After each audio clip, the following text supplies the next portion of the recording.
Of സാധ്യത നിലനിർത്താൻ വിജയം അനിവാര്യമായ മത്സരം. ഈ സീസണിൽ ചെപ്പോക്കിലെ സ്വന്തം കാണികൾക്ക് മുമ്പിലെ അവസാന മത്സരം.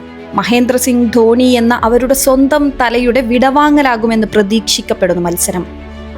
ഈ മത്സരത്തിലാണ് സൺറൈസേഴ്സ് ഹൈദരാബാദിന് മുന്നിൽ CSK അടിപതറിയത്.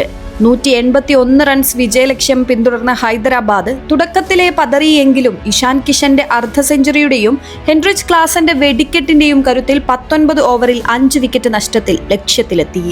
ഇഷാൻ 47 പന്തിൽ 3 സിക്സറും 7 ഫോറുകളും അടക്കം 70 റൺസാണ് നേടിയത്. ക്ലാസൻ 26 പന്തിൽ 2 സിക്സറും 6 ഫോറുകളും അടക്കം 47 റൺസ് നേടി. ഈ പ്രകടനത്തോടെ 13 മത്സരങ്ങളിൽ നിന്ന് 555 റൺസോടെ ഓറഞ്ച് ക്യാപ്പ് പോരാട്ടത്തിലും താരം ഒന്നാമതെത്തി.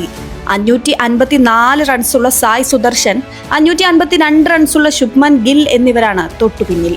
വിരാട് കോഹ്ലി, KL രാഹുൽ, അഭിഷേക് ശർമ്മ എന്നിവരും 500 കടന്നിട്ടുണ്ട്.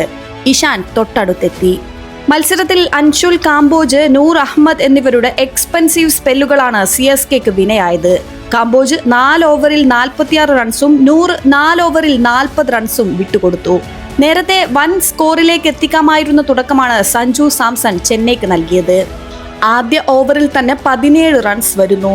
സഞ്ജു തുടർച്ചയായ ബൗണ്ടറികൾ നേടി 13 പന്തിൽ 1 സിക്സറും 5 ഫോറും അടക്കം 27 റൺസ് നേടുന്നു.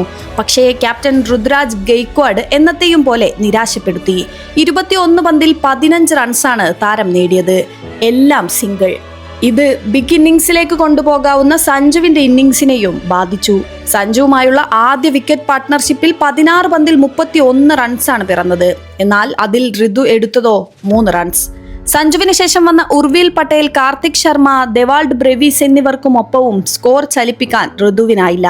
ഒടുവിൽ കാർത്തിക് ശർമ്മയും ബ്രെവിസും ചേർന്നാണ് സ്കോർ ചലിപ്പിച്ചത്. കാർത്തിക് 19 പന്തിൽ 2 സിക്സറും 3 ഫോറുകളും അടക്കം 32 റൺസ് നേടിയപ്പോൾ ബ്രെവിസ് 27 പന്തിൽ 4 സിക്സറും 2 ഫോറുകളും അടക്കം 44 റൺസ് നേടി. കൃത്യമായ ഇടവേളകളിൽ 3 വിക്കറ്റ് നേടിയ പാറ്റ് കമ്മിൻസിന്റെ പ്രകടനം നിർണായകമായി. ഹൈദരാബാദ് ജയിച്ചതോടെ 16 പോയിന്റുള്ള ഗുജറാത്തും ഹൈദരാബാദിനൊപ്പം പ്ലേ ഓഫ് കടന്നു. RCB നേരത്തെ തന്നെ കടന്നതോടെ ലിസ്റ്റിൽ 3 ടീമായി. ഇനിയുള്ള സാധ്യത ഒറ്റ ടീമിന് മാത്രം. തോൽവിയോടെ ചെന്നൈ പ്ലേ ഓഫ് കാണാതെ പുറത്താകലിന്റെ വക്കിലാണ്.